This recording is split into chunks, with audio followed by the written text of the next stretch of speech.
একা ছিল, কেউ নারুতোকে কখনোই আদর করেনি, এমনকি এখন নারুতোর কোনো বন্ধুও নেই। আর এই সবকিছুর কারণ হলো তার ভিতরেই নাইনটেল ফক্স রয়েছে, যে নাইনটেল ফক্স এই ভিলেজের অনেক লোকেদেরকে মেরে ফেলেছিল। তখন ইরুকা সেন্সেও বুঝে যায় যে নারুতো শুধু এটাই চেয়েছে যে কেউ নারুতোর দিকে খেয়াল করুক, নারুতো যে দুনিয়াতে আছে এটা সবাই অ্যাকনলেজ করুক, ওর শয়তানির কারণেও যদি ওর দিকে কেউ তাকায় সেটাও তো ভালো, এতে তারা নারুতোর নাম তো জানতে পারবে। তবে সবাই তো ওকে ইগনোর করে একা রেখে চলে যায়। এর মধ্যেই মিজুকি একটা অনেক বড় ছুরিকেন নারুতোর দিকে ছুঁড়ে মারে। নারুতো এটা দেখে হামাগুড়ি দিয়ে পালাতে শুরু করে। তখন নারুতোকে বাঁচানোর জন্য ইরুকা সেন্সে নারুতোর সামনে চলে আসে, আর ওই বড় ছুরিকেন ইরুকার পিঠের ভিতরে ঢুকে যায়, কিন্তু এতে নারুতোর জীবন বেঁচে যায়। নারুতো অবাক হয়ে ইরুকা সেন্সেকে জিজ্ঞাসা করে, সেন্সে আপনি আমার জন্য এটা কেন করছেন? ইরুকা তখন মন খারাপ করে নারুতোকে বলে, আমার ছোটবেলাও তোমার মতোই ছিল নারুতো। আমার বাবা মায়ের মারা যাওয়ার পরে এমন মনে হচ্ছিল সবাই আমাকে ভুলে যেতে শুরু করেছে, আমিও একদম তোমার মতোই ছিলাম, আমিও লোকেদের কাছ থেকে অ্যাটেনশন নেওয়ার জন্য শয়তানি করে বেড়াতাম। আর এটা শোনার পরেই নারুতো স্ক্রোলটা নিয়ে সেখান থেকে পালিয়ে যায়। নারুতো অনেক দ্রুত সেখান থেকে দৌড়াতে শুরু করে। নারুতোর এখনো মনে হচ্ছিল ওর ভিতরে নাইনটেল ফক্স থাকার কারণে ইরুকা সেন্সে ওকে এখনো ঘৃণা করে। আর এদিকে আমরা থার্ড হোকাগেকে দেখতে পাই, যে একটা ম্যাজিক বলের সাহায্যে এই সবকিছু দেখছিল। ইরুকা সেন্সে নিজের পিঠ থেকে ওই ছুরিকানটাকে বের করে ফেলে, তারপর সেটাকে মিজুকির দিকে ছুঁড়ে মারে, আর তারপরেই অনেক তাড়াতাড়ি নারুতোর পিছনে যেতে শুরু করে। ইরুকা সেন্সে যখন নারুতোর কাছে চলে আসে, সে নারুতোকে বলে মিজুকি মিথ্যা কথা বলছে। সে নারুতোকে স্ক্রোলটা দিয়ে দিতে বলে, কিন্তু নারুতো তার উপরেই অ্যাটাক করে দেয়। আসলে এটা ইরুকার রূপে মিজুকি ছিল। মিজুকি নারুতোকে জিজ্ঞাসা করে, তুমি কিভাবে বুঝলে এটা আমি? তখন মিজুকি জানতে পারে যে আসলে এটা নারুতো না, এটা হলো ইরুকা। নারুতো তো সেখানে একটা গাছের পিছনে লুকিয়ে রয়েছে। মিজুকি নারুতোকে একটা শয়তান বলে, কারণ নারুতোর ভিতরেই নাইনটেল ফক্স রয়েছে। কিন্তু ইরুকা বলে নারুতো কোনো দানব না, সে হলো লিভ ভিলেজের একজন নিনজা। তখনই মিজুকি ইরুকার উপরে হামলা করে দেয়, তাকে একেবারে মেরে ফেলার জন্য। আর ইরুকাও মেনে নেয় যে এবার সে শেষ।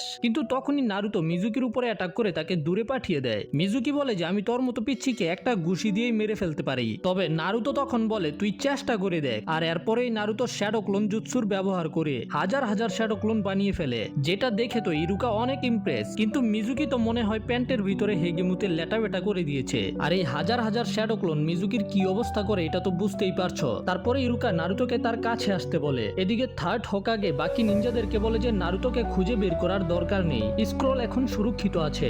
নারুতো চোখ খুলে দেখতে পায় ইরুকা নিজের হেডব্যান্ডকে নারুতোকে পরিয়ে দিয়েছে, মানে নারুতো একাডেমি থেকে গ্রাজুয়েট হয়ে গেছে। তারপরে ইরুকা নারুতোকে বলে আজকে সে নারুতোকে রামেন খাওয়াবে, যেটা শুনে নারুতো খুশি হয়ে যায়। এখন নারুতো গ্রাজুয়েট হয়ে যাওয়াতে নিজের ফর্ম জমা করার জন্য হোকাগের অফিসে আসে, কিন্তু নারুতো নিজের একটা আজব ছবি দিয়েছে, এই জন্য হোকাগে নারুতোকে একটা নতুন ছবি তুলে আনতে বলে। তবে নারুতো এটা করতে রাজি হয় না, আর নিজের সেক্সি জুৎসু করে, যেটা দেখে হোকাগে চিট হয়ে যায়। ঠিক তখনই একটা পিচ্ছি দরজা খুলে হোকাগের উপরে অ্যাটাক করতে আসে, কিন্তু সে নিজের পায়ের সাথেই বাড়ি খেয়ে নিচে পড়ে যায়। এটা হলো কোনোহামারু, হোকাগের গ্র্যান্ডসন। কোনোহামারু নিজে নিজে পড়ে যাওয়াতে নারুতোর দোষ দেয়, কিন্তু নারুতো কি ওকে এত সহজে ছেড়ে দিবে? কোনোহামারু যদি ডালে ডালে শয়তানি করে, তাহলে নারুতো পাতায় পাতায় শয়তানি করে। নারুতো জানতে পারে যে এটা হলো হোকাগের নাতি, কিন্তু তারপরেও নারুতো ওর মাথার মধ্যে একটা টাল্লা মারে, যেটা খেয়ে কোনোহামারু সোজা গুমের দেশে চলে যায়। কিন্তু এরপর থেকেই নারুতো যেখানে যায় কোনোহামারু নারুতোর পিছনে পিছনে যেতে শুরু করে। এতে হোকাগে চিন্তায় পড়ে যায়, ছোট শয়তান আর বড় শয়তান মিলে কি করবে? যদি ওরা উল্টাপাল্টা করে তাহলে পৃথিবী কি সেটা সহ্য করতে পারবে? এদিকে কোনোহামারু লুকিয়ে লুকিয়ে নারুতোর পিছু করছিল, কিন্তু নারুতো বুঝতে পেরে যায়। তখন কোনোহামারু বের হয়ে বলে যে আজকে থেকে তুমি হলে আমার গুরু আর আমি হলাম তোমার শিষ্য। নারুতোর অবস্থা হলো হ্যাঁ। কোনোহামারু নারুতোকে বলে ওকে সেক্সি জুৎসু শিখাতে, যেটা দিয়ে নারুতো হোকাগেকে চিৎ করে দিয়েছিল। কোনোহামারু বারবার নারুতোকে বস বস বলতে থাকে, এতে নারুতো গোলে পানি পানি হয়ে যায়। নারুতো তখন কোনোহামারুকে নিনজা টেকনিক সম্পর্কে জ্ঞান দেওয়ার চেষ্টা করে, কিন্তু আমরা দেখতে পাই যে কোনোহামারু তো নারুতো থেকে বেশি জানে। কোনোহামারু বলে দেয় নিনজুৎসু করতে হলে চাকরার দরকার হয়। চাকরা হলো লাইফ এনার্জি। জুৎসু ব্যবহার করতে ফিজিক্যাল এনার্জি এবং লাইফ এনার্জি দুইটারই দরকার হয়। যখন এই দুইটা একসাথে মিলে তখন স্পেশাল সাইন বানিয়ে জুৎসু করা হয়। আর নারুতো তো এইগুলো ঠিক মতো জানেই না, এই জন্য নারুতো নিজের একটা লজিক দেয়, জুৎসু করতে শুধু একটা জিনিসের দরকার হয়, পরিশ্রম আর আত্মবিশ্বাস।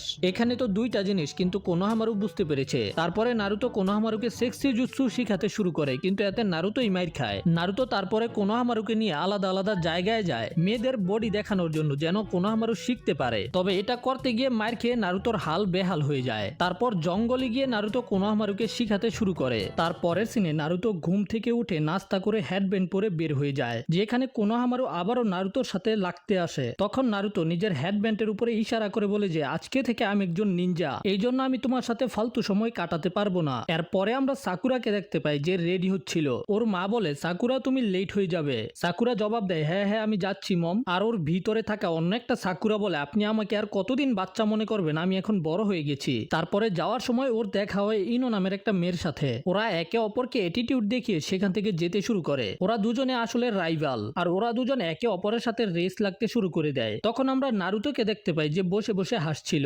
একটা ছেলে সেখানে আসে আর নারুতোকে বলে আরে নারুতো তুমি এখানে কি করছো, এখানে শুধু যারা পাস করেছে তারা আসবে। নারুতো নিজের হেডব্যান্ডের দিকে ইশারা করে বলে ও মনে হয় তুমি এখনো আমার হেডব্যান্ড দেখোনি, এখন থেকে আমিও একজন নিনজা হয়ে গেছি। এটা শুনে শিকামারু অবাক হয়ে যায়। সেখানে হিনাটা পিছনে বসেছিল আর মনে মনে চিন্তা করে নারুতো আমি অনেক খুশি যে তুমি গ্রাজুয়েট হয়ে গেছো। তখনই সাকুরা এবং ইনো তাড়াহুড়া করে সেখানে আসে আর নারুতো সাকুরাকে দেখেই লাল হয়ে যায়। তখন সাকুরা নারুতোর দিকে আসতে শুরু করে, এতে নারুতো খুশি হয়ে দাঁড়িয়ে যায়, কিন্তু সাকুরা ওকে ধাক্কা দিয়ে ফেলে দেয়। সাকুরা তো আসলে সাসকের সাথে কথা বলবে। সাসকেকে বলে হ্যালো সাসকে আমি কি তোমার সাথে বসতে পারবো?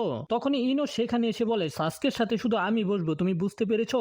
এটা নিয়ে ওরা দুজন ঝগড়া করতে শুরু করে দেয় আর সাসকে মনে মনে বলে ওরা কত চিল্লাফাল্লা করতে পারে। তখন আমরা দেখতে পাই হোকাগে আর কিছু নিনজারা সাসকেকে দেখছিল আর তারা সাসকের সম্পর্কে আলোচনা করছিল, যাদের মধ্যে থেকে কাকাশি নারুতোকে দেখে ওর নাম নেয়। ও নারুতো তাহলে এখানে আছে। এদিকে সাসকের জন্য মেয়েদেরকে লড়াই করতে দেখে নারুতো সাসকের বেঞ্চের উপরে উঠে বসে পড়ে আর সাসকের একেবারে মুখের সামনে গিয়ে তাকিয়ে থাকে। এতে সাকুরা এবং ইনো সহ সব মেয়েরা নারুতোর উপরে রেগে যায়। এই নারুতো নিচে নাম, সাসকেকে বিরক্ত করিস না। নারুতো মনে মনে চিন্তা করে সবাই ওকে এত বেশি পছন্দ করে, আমাকে করে না কেন, ওর মধ্যে এমন কি আছে? আর নারুতো এবং সাসকের মধ্যে তো চোখে চোখে লড়াই হতে শুরু করে। তখন পিছনে বসে থাকা ছেলেটা নারুতোকে আস্তে করে ধাক্কা দিয়ে দেয়, যেটার কারণে নারুতো এবং সাসকের ঠোঁট একসাথে লেগে যায়, মানে কিস হয়ে যায়। এটা কি হলো ভাই? এটা দেখে তো সাকুরা অনেক বেশি জেলাস। আর ওর ভিতরে থাকা সাকুরা বলে আমি মনে করেছিলাম শুধু আমি এই সাসকেকে কিস করব, কিন্তু নারুতো আমি তোকে ছাড়বো না। আর নারুতো তো কিস করার কারণে বমি করার চেষ্টা করছিল। তখন সব মেয়েরা নারুতোকে মারার জন্য ওর দিকে এগিয়ে যায়। এদিকে লর্ড হোকাগে সবাইকে বলে এই নারুতো সব সময় যে কোনো একটা সমস্যা তৈরি করে। তারপরে ইরুকা সেন্সেই ক্লাসরুমের মধ্যে আসে আর ওদের সবাইকে বলে এখন থেকে ওরা সবাই নিনজা, কিন্তু এখন থেকে সবার আরো বেশি কঠিন পরিস্থিতির মোকাবেলা করতে হবে। আর আজ থেকে সবাইকে 3 জনের গ্রুপের মধ্যে ভাগ করে দেওয়া হবে, তোমরা একসাথে মিলে মিশন কমপ্লিট করবে। তারপর আমরা নারুতোকে দেখতে পাই যার অবস্থা খারাপ ছিল, মেয়েগুলো ওকে মেরে ওর এই অবস্থা করে দিয়েছে। এরপরে ইরুকা সেন্সেই গ্রুপের সম্পর্কে বলতে শুরু করে। গ্রুপ নাম্বার 7 নারুতো, সাকুরা এবং সাসকে, কিন্তু হিনাটা ছিল না। হিনাটা চিন্তা করে যদি আমি নারুতোর টিমে থাকতে পারতাম তাহলে ভালো হতো। হিনাতার কঠিন ভালোবাসা ভাই। এরপরে ইরুকা সেন্সেই বলে গ্রুপ নাম্বার 8 হলো হিনাটা, কিবা এবং শিনো। তারপর হলো গ্রুপ নাম্বার 10 যেটাতে ছিল ইনো, শিকামারু এবং চোজি। সাকুরা ইনোকে দেখে হাসতে শুরু করে দেয় কারণ সাকুরা সাসকের টিমে ছিল। তখন নারুতো হঠাৎ করে দাঁড়িয়ে বলে আমার মতো লেজেন্ডারি নিনজা সাসকের সাথে থাকতে পারবে না, আমাকে অন্য টিমে দিয়ে দেন। ইরুকা সেন্সেই বলে সাসকে হলো ক্লাসের টপার আর তোমার নাম্বার ক্লাসের সব থেকে কম, আমরা তোমাকে সাসকের টিমে দিয়েছি ব্যালেন্স বানানো